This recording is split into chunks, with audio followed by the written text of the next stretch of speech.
Alright, if you've ever wondered how to get that perfect, chewy Thai sticky rice paired with the savory goodness of lard gai, that's chicken fried in pork lard, then stick around, because I'm sharing my step-by-step method for doing it right at home.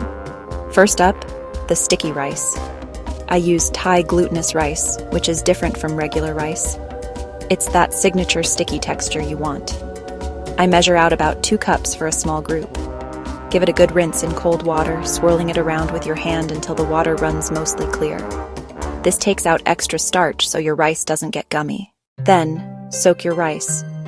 I let it sit in plenty of water for at least 4 hours, or overnight if you're planning ahead.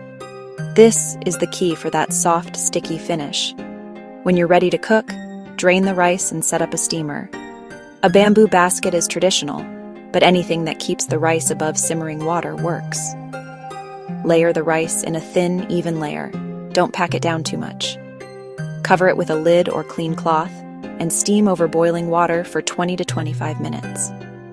Halfway through, I give it a little flip so it cooks evenly. The rice is done when it's glossy, tender, and you can pinch it together.